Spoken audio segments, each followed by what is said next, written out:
So ಅದು ಯಾವುದಂತಂದರೆ ತುಂಬಾ ಖುಷಿಯಾಗುತ್ತೆ. ಯಾಕಂದರೆ ಪ್ರತಿಯೊಬ್ಬರು ದಿನನಿತ್ಯ ಬೆಳಗ್ಗೆ ಆಯ್ತು ಅಂದರೆ ನಾವು ಫಸ್ಟು ಮುಟ್ಟುವಂಥದ್ದು, ಫಸ್ಟು ಕುಡಿಯುವಂಥದ್ದು ಯಾವುದಪ್ಪ ಅಂದರೆ ಟೀ. ಸೊ ಇವತ್ತು ನಾವು ಹೊರಗಡೆ ಟೀ ಕುಡಿಯೋದ್ರಿಂದ ಏನಾಗ್ತಿದೆ, ನಿಕೋಟಿನ್ ಅಂಶ ಜಾಸ್ತಿಯಾಗಿ ಆದ್ದರಿಂದ ನಾವು ಯಾವುದೇ ರೀತಿ ಬ್ಯಾಡ್ ಹ್ಯಾಬಿಟ್ಸ್ ಮಾಡಲಾರನೇ ಇವತ್ತು ಕ್ಯಾನ್ಸರ್ ಆಗಿರ್ಬೋದು, ಪ್ರತಿಯೊಂದಕ್ಕೆ ನಾವು ತುತ್ತಾಗ್ತಾಯಿದ್ದೀವಿ. ಯಾಕಂದರೆ ಹೊರಗಡೆ ಆಚೆ ಸಿಗುವಂಥ ಒಂದು ಕೆಮಿಕಲ್ ಫುಡ್ಡನ್ನು ಟೀಯನ್ನು ಕುಡಿಯೋದ್ರಿಂದ. ಸೊ ನಮ್ಮ ಹತ್ರ ಕೂಡ ಸಿಗುತ್ತೆ ಜೀಟಾ ಅಂತೇಳಿ ಒಂದು ಬ್ರ್ಯಾಂಡು. ಸೊ ಅದರಲ್ಲಿ ಇದು ಅಸ್ಸಾಮಲ್ಲಿ ಸಿಗುವಂಥ ಚಿಗುರು ಎಲೆಗಳಿಂದ ರೆಡಿಯಾಗಿರುವಂಥದ್ದು ಜೀಟಾ ಟೀ ಅಂತೇಳಿ. ಸೊ ಇದನ್ನು ನಾವು ಬಳಸೋದ್ರಿಂದ ನಿಮ್ಗೆ ಹೇಳಿದ್ನಲ್ವ, ಅಸ್ಸಾಮಲ್ಲಿ ಸಿಗುವಂಥ ಒಂದು ಇದರಿಂದ ರೆಡಿಯಾಗಿರುವಂಥದ್ದು. ಸೊ ಇದನ್ನು ನಾವು ಬಳಸೋದ್ರಿಂದ ನಮಗೆ ಆರೋಗ್ಯ ರಿಲೇಟೆಡ್ ಅಂದರೆ ಕೆಮ್ಮು, ದಮ್ಮು, ಕಫ, ಪಿತ್ತ, ಗ್ಯಾಸ್ಟ್ರಿಕ್ ಈ ಥರ ಏನಾದರೂ ಪ್ರಾಬ್ಲಮ್ ಇದ್ದರೂ ಅಂದರೂ ಕೂಡ ಇದನ್ನು ನಾವು ಜಸ್ಟ್ ಡಿಕಾಕ್ಷನ್ ಮಾಡ್ಕೊಂಡು, ಅಂದರೆ ಸ್ವಲ್ಪ ಹಾಕ್ಕೊಂಡು ಇದನ್ನು ಡಿಕಾಕ್ಷನ್ ಮಾಡ್ಕೊಂಡು ಕುಡಿಯೋದ್ರಿಂದ ಅವೆಲ್ಲ ಸಮಸ್ಯೆ ಕ್ಲಿಯರ್ ಆಗುತ್ತೆ.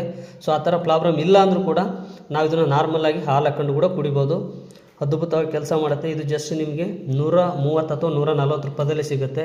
ನಿಮಗೆ ಇದನ್ನು ಸ್ವಲ್ಪ ಹಾಕಿದ್ರು ಕೂಡ ಜಾಸ್ತಿ ಈಡು ಬರುತ್ತೆ, ಟೇಸ್ಟಿಯಾಗಿರುತ್ತೆ, ನಿಮ್ಮ ಆರೋಗ್ಯ ಕೂಡ ಕಾಪಾಡುತ್ತೆ. Thank you so much. ಇದನ್ನು ಯಾರೆಲ್ಲ ಸ್ಟೇಟಸ್ ಇಟ್ಟಿದ್ದಾರೋ ಸೊ ಅವರಿಗೆ ಫೋನ್ ಮಾಡಿ ಇದ್ರ ಬಗ್ಗೆ ತಿಳ್ಕೊಳ್ಳಿ. ನಮಸ್ಕಾರ.